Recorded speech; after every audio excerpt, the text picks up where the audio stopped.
thank you so much for joining us. I know it's an early Sunday, rainy, Oh, it's a but pleasure to be it here. was the best time to watch this film and put us in a really great spirit for the weekend. Oh, okay. Thank you guys for coming out. We really appreciate it. Yeah, thank you so much. So Sean, you've been a friend of the festival for quite some time. So thank you so much for continuing making great film and sharing them with us. No, thank you for inviting me back. Seriously. But I also wanted to maybe start the question with Mikey, because it's the first time we have you on stage and you give such an amazing performance in that film. It's like it's impossible to take our eyes off you, and the way you deliver the dialogue, the comic timing that come with it, it's very physical, but it's also very sensitive. So I maybe wanted to ask how you guys met each other and the first impression you had of each other before you started shooting. Aha! Okay, sure. Yeah, so Sean and I met, and also we met with his wife and producing partner, Sammy Kwan, and their two dogs, Bunsen and Booney. We had a really nice coffee, and he pitched me a sort of very loose idea for what the film might be. I immediately said, yes, I want to work with you, let's do this, and he wrote it. Yeah, that's it. Well, I first saw Mikey in Once Upon a Time in Hollywood, and her performance, I think, is so incredible in that film. Really steals those last 15 minutes, and I said I have to keep my eyes on this actor. Like, she's so intriguing. And then a few years later, when we had, when Anora was basically greenlit in our heads. We were like, we're moving forward with this. We happened to go see Scream on opening weekend and saw Mikey and said, okay, that's it. We're sold. It was a combination of those two performances. I turned to Samantha, who I saw the film with, and I said, we're calling her reps the minute we step out of the theater. And we set up that meeting. And over that meeting, we not only knew that we wanted to work with each other, but it was also just like sensibility-wise. We understood we were on the same page about things. I think Mikey mentioned that one of her favorite films is Possession. So how can you not want to work with somebody whose favorite film? Yeah, and since then it was like it was really wonderful to be able to then spend the next year, because I hadn't even put one word on paper yet. It was all up here. It's just an idea of the film. Yeah, beginning, middle, and end was up here. I can never start writing until I have that ending. But it was really great to be able to then spend the next year writing the screenplay with her in mind, of having her face as I was fleshing this character out.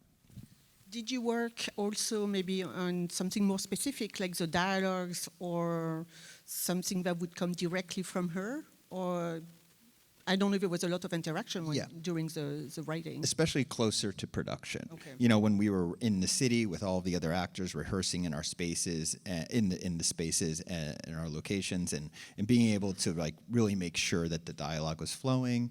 And then of course I always encourage improvisation with my actors. It was hard with the Russian and Armenian. That couldn't really deviate that much because I wouldn't know what was happening at that point.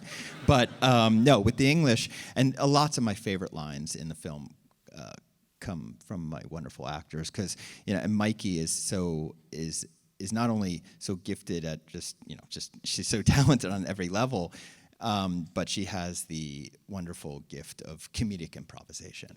Yeah. I mean, the timing on the delivery when you're speaking, whenever you're moving around or standing still, is really, really perfect. And it's a very difficult role because it's also a character that on paper you wouldn't necessarily be attached to. So you really need to find someone who has a sensitivity to bring the character to the screen with heart and emotion, and not, condescension or just like, I'm just like nobody. And the way you carry it makes it really, really work. So it was a really wonderful casting, and you did an amazing performance. Well, thank you so much. It's a very physical role as well, which I'm not sure you were very particularly trained for any pole dancing or musical movement. If the music was inspiring to you. I am not a dancer. I would even avoid dancing at parties because I just didn't feel in my body that was something natural to me.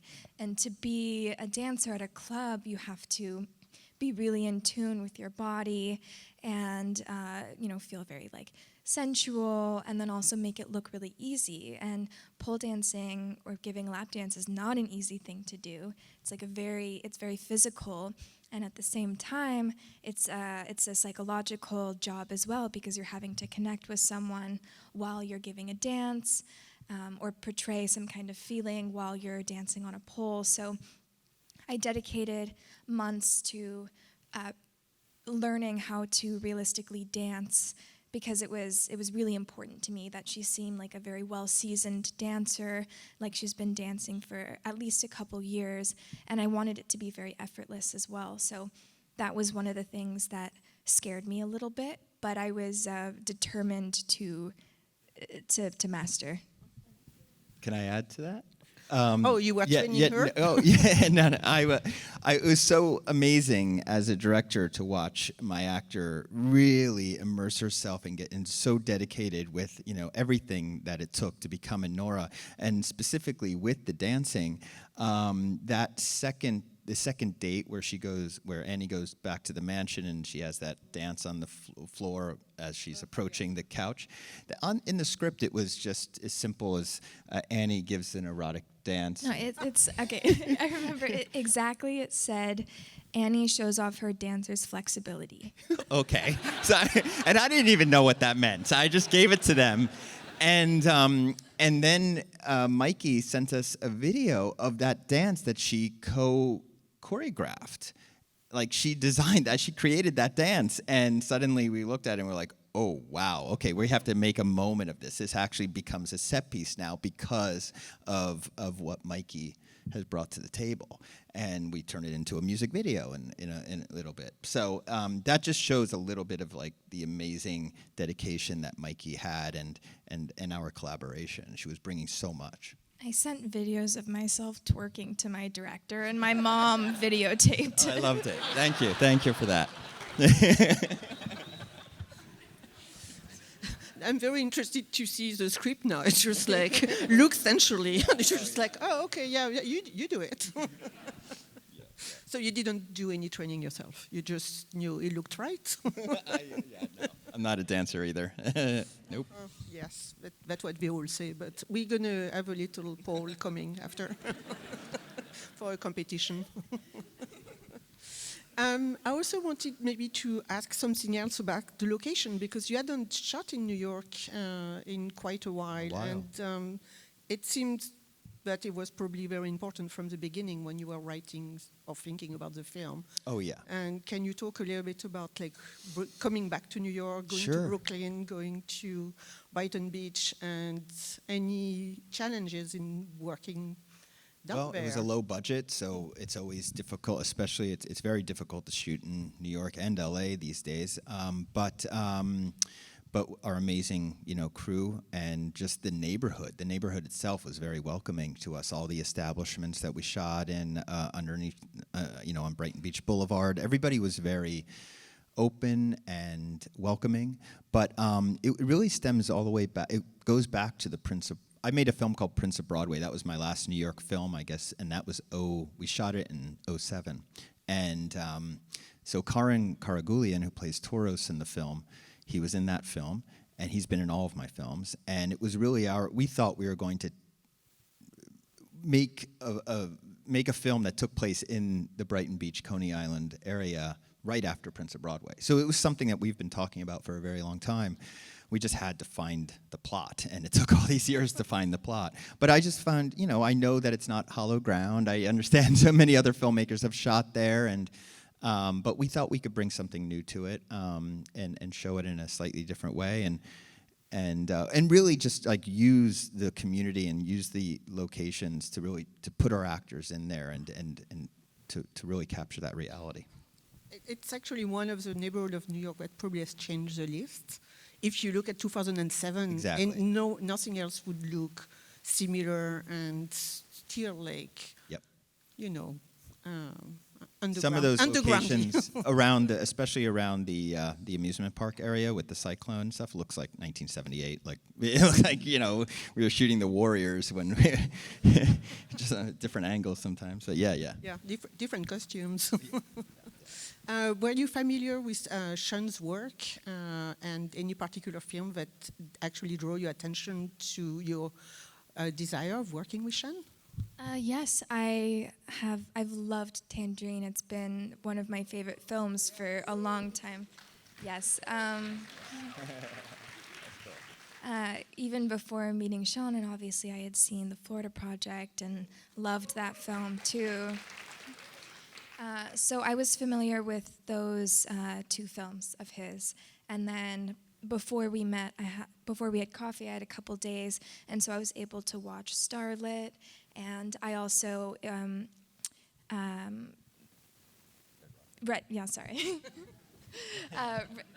sorry, I'm tired. Red Rocket was in theaters at the time, and so I was able to go see that the night before meeting him. And since then, I've seen, I think, almost all of his work, except for Greg the Bunny, which I need to see. But yeah, no, I'm was a fan before, but now I'm even bigger fan of his work. It does seem really fun to be on set on your film, and I was wondering if it was correct. Oh, was it fun? Oh, it was fun. It was a very challenging, difficult shoot, but at the same time, I was constantly laughing with my co-stars, with Sean. It was really fun, and there was so much enjoyment in everything, even the difficult parts of making the film. I would go to sleep totally exhausted, but I would still jump out of bed the next morning when my alarm rang, excited to go to work again. And that's, to me, like how I want to feel making a movie, and I think how we should all want to feel, like love towards the character and the project and the people that we get to work with. So it was very enjoyable. Yeah, it was, and we had a lot of class clowns on set. Vache is the #1 Armenian comedian. He's #1. So he was there, and then Mark Eydelshteyn, who plays, Ivan in the film, just cracking us up all the time. Amazing sense of humor. So it was a very fun cast and crew. It's always nice to hear because we feel as an audience like it sounds fun, and then you're just wondering like, oh, it is really from the background. There's always that warning, like you can't laugh too loud on set, or it's not funny in the edit. Mm-hmm. So every time seriously. So when I hear too much laughter, I'm like, stop. Yes, I don't want to jinx. You need to write less funny stuff. Oh, okay. All right, thanks. Do you work, and particularly on that film, was it like, did you shoot chronologically? As much as possible, but it's difficult on lower budgets where you have to, the schedule of both your cast and also locations. Yeah. You have to sometimes shoot out locations. So we had to shoot out the mansion. So everything had to be shot at one time at the mansion. So obviously, not chronologically, but I try as much as possible. Does that help the actors? I think either way is fine for me. Especially when I was preparing for this character, I put so much work into knowing the emotional state that my character would be in at each moment. So I wasn't worried about not feeling where I am in each scene. But I think that it's helpful because, especially when we're shooting some crazier scenes like the fight scenes and things like that, I didn't quite know how intense it was going to feel. So it was helpful to shoot that before some of the things that we shot later with the 3 guys, so that I could feel what actually happened to me. Yes, and we're making adjustments. We are. And I'm keeping my editing cap on all the time, so it's like kind of, okay, if that didn't make sense or that's not flowing, we may need a rewrite the morning of. which is always stressful. I walked into the mansion one time with my MacBook, and I'm like, I need the next hour to actually rewrite the scene we're about to do. And I just remember the faces of Karin and Drew Daniels, my amazing cinematographer, going, "What?" And I'm like, I have to do it, guys. Yeah. It's funny because Anora is coming out also in France soon, but they re-release your earlier film, which released because I'm not sure everybody were able to see them in France, and they make it look like sort of a trilogy. So it was Tangerine, Florida Project, and Red Rocket. Yeah. And I got a lot of people who went to see them and discover your work in preparation of Anora. But did you see them as a sort of a work that is set together? No, I think it's just because thematically now I've made 5 films about sex work. I think that's what it is. And no, it so much research.